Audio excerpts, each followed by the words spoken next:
Sometimes indoctrinations of certain ideologies work so well to the point where you're a lifeless shell of a human being with no personality, emotions, or any signs of empathy, but you're also telling people to be just like you. One of the signs that you're one of these empty, lifeless shells is that you hate the concept of fun. You hate fun. You tell people to hate fun, just like you. And you also tell people to be better, be just like you, be a productive member of society. That's essentially the vibe that I got from this article. Sexism and culture, Japan's obsession with kawaii, the roots and dark side of the local all things cute culture. Well, this article doesn't provide a good enough origin story for kawaii, so here's another article cited by one of the comments on Reddit. Kawaii essentially means cute or childlike, and it's described as a phenomenon in Japan's obsession with cute characters, toys, foods, games, wares, and fashion. The modern term kawaii comes from the 1970s. It's basically a form of assimilation of the Western culture towards the Japanese culture, alongside English terms, left-to-right format, happy faces, hearts, and exclamation marks. That's right, you people in the West are responsible for creating this culture. The kawaii culture is not liked very well by the adults and even banned in some schools because it's seen as some form of a rebellion against Japanese's traditional culture. The 1980s is where kawaii gained enormous popularity. If you missed it yet, working in Japan is an absolute nightmare. It's way too strict, way too harsh, and requires too much responsibility. So instead of rebelling by aggression like in the 80s West, Japan decides to be cute and kawaii. In other words, a less bloody version of Battle Royale where the teens fight the adults by spamming Hello Kitty images. One of the major forces behind the popularity of kawaii culture is Japanese girls. Now yes, you can interpret this in some ways as sexism because the kawaii culture also produces girls being seen as sexual objects, but that's like saying a cosplayer who dresses sexy and lewd is sexist objectification that contributes to the patriarchy. The reason why women are the driving forces of this rebellion is because of multiple factors, and a good portion of them are doing it because they want to. A lot of girls in Japan, actually a lot of girls in real life, they strive to be cute, sexy, and kawaii. If you're a sexy and kawaii girl in Japan, you can use that for your advantage to date multiple boys, getting free gifts, and some of them are presumably privileged high-class superfots that they require an extreme stunt for an apology. Sure, some of these women are being forced to take part in being sexy or looking sexy, but the growth of a culture does not come from people being forced to commit to it, unless we're talking about North Korea. Kawaii culture is a natural progression on Japanese's youth rebellion against their adults' strict ultra-conservative traditional values. It happens because they want it to happen. They got tired of monotony and rules. They want freedom to express themselves in a way that can make their years to be happy and cheerful. It's actually quite a beautiful story. With this culture constantly growing and growing even to this day, evolving into different forms as time went on, there are gonna be people who profit from it, and with that comes anime, toys, merchandise, and articles talking about why it's sexist. Before we dive even further, huge thanks to the PayPal donations by Aris, Isabel, Ed, and Brian. You guys are fantastic. It seems odd to me, even though I spent most of my life here, that a grown adult would be moved to spend their hard-earned cash on a plastic anime figurine. Come on, even Toy Story did a full 103 minutes about growing up and leaving toys behind. Well, I think you need to consider a couple of interesting factors about childhood, adulthood, and toys. Andy from Toy Story grew up with parents that can afford him lots and lots of toys. If you grew up as a child loving cartoons like G.I. Joe, but you have parents that have difficult financial situations that won't let you even touch a G.I. Joe action figure because it's too expensive, high chances are as an adult with brand new financial independence, you want to go back and embrace your inner childhood memories by buying toys that you previously cannot buy because of your parents. I myself grew up with PlayStation 1, and I also grew up in the years where everyone is playing PS2, and I'm still stuck with a broken PS1. I also grew up in a time where everyone is playing the latest PS3 games, and I'm stuck with my also broken PS2. Right now, since I gained financial independence, I got myself a good PC, a PS4, and keep on playing video games. I'm enjoying something that I just simply could not enjoy when I was a kid, simply because my parents won't let me buy the toys that I want. Also because, video games are fun. You also need to consider how incredibly harsh the work environment of Japan can be. It's quite common to see Japanese people taking a nap during their work, and when you do nap, nobody bats an eye, because everyone does, and it's even encouraged. If these grown adults' methods of moving on from their harsh realities to embrace their inner childhood by spending money on Gundam toys and watching Kamen Rider, then what's your issue with it? You want these people to grow up? They have. They have grown up. They have jobs, they have families, they have their own issues to deal with, and all of those responsibilities get very stressful. That's why you have the kawaii culture, a culture to escape from those responsibilities. If anything, it would be highly unusual for an adult to not spend money on toys or anything that can be considered fun, because that shows signs that you're slowly losing bits and pieces of your humanity. I know human beings, especially on the internet, can be harsh, brutal, and annoying, but at least they're not emotionless robots that doesn't grasp the concept of fun. In some ways, telling people to grow up from toys is another way of saying, get back to work, obey your responsibilities, be a productive member of society. The article then describes the release of Wonder Woman, and the writer describes her as an age-old icon of feminism around the globe. The Japanese fans on Twitter have been distraught with how she was depicted by Warner Brothers. Why?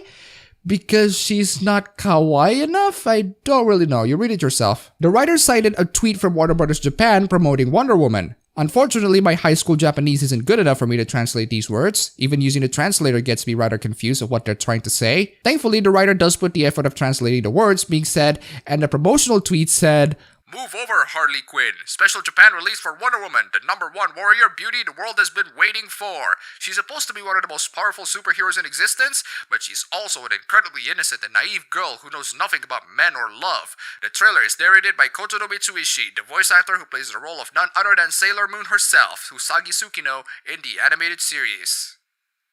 Okay, what's the issue here, really? Now, even though the writer does translate the Warner Brothers tweet, the writer doesn't translate the replies. Since the replies are mostly in Japanese and I don't speak Japanese, I would need someone to translate what people are saying in there, because it seems like most of them are negative. The writer characterized the fans' reaction as distraught, but thanks to the writer just slapping the tweet without even bother translating the replies, I don't really know if the writer's characterization of fans being distraught is an accurate one, or maybe they are distraught but they are distraught by something else entirely. And even if I accept this incredibly vague generalization in Japanese people's opinions with Wonder Woman, the writer then said this. Kawaiism may be cute and cuddly on the outside, but it's laced with an age-old idea that women should be kawaii, demure, and submissive. Is it a pure coincidence that Wonder Woman had to be remarketed for it to appeal to the masses here?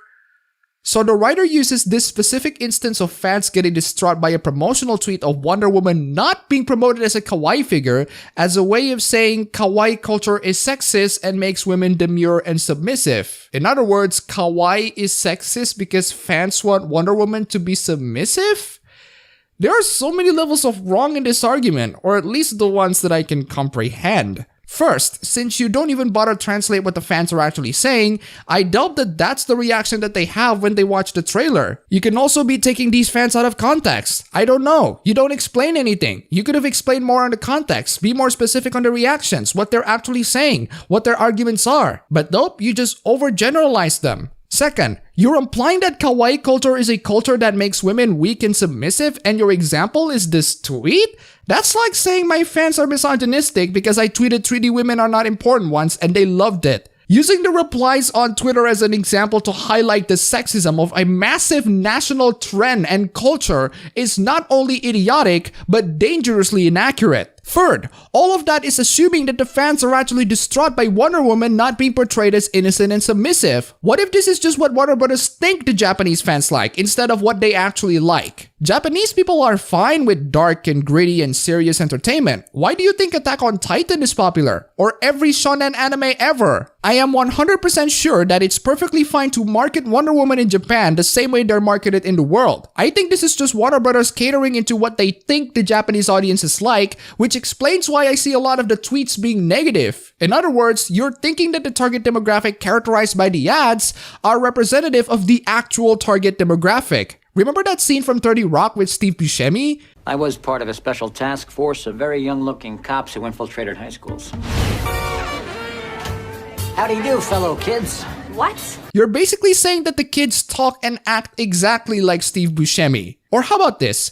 Imagine Guy A talking to Guy B. After knowing that Guy B is an anime fan, Guy A pulls off a picture of anime loli and says, "Ooh, look at that sexy loli. I bet you jerk off to this, aren't you? Aren't you?" Guy B then says, what? I don't want to jerk off to her. I just want to pat her and behead those who dare to loot anime loli. Then this writer looks at this entire event through a peephole and says, wow, B is a pedophile. Not based in how B actually reacts, but based in how A promotes sexy lolis to B. Do you see the misunderstanding here? And finally, your interpretation of kawaii culture is men making women more and more submissive for their pleasure. And only that. You don't consider other factors of why kawaii culture began in the first place, how the culture grows even to this day, how women are the strong driving force of that culture, and so many others. How are you living in Japan and not understand anything about it? The connection between kawaiiness and sexism might not be so apparent, but judging by Japan's need to portray a strong, confident woman as innocent and naive speaks volumes. The need for women to be submissive spills over into other realms of life. Again, what Warner Brothers think the audiences are like is not what the audiences are actually like. This entire article is a huge misunderstanding, and I think it's done deliberately so that people can be told to get back to work and stop watching anime. Japan's glass ceiling is much lower than its Western neighbors. In 2016, The Economist released data ranking the best and worst countries to be a working woman. Of the 29 countries on the list, Japan was nearly last, only beating South Korea, with many European countries like Iceland on the other side of the spectrum.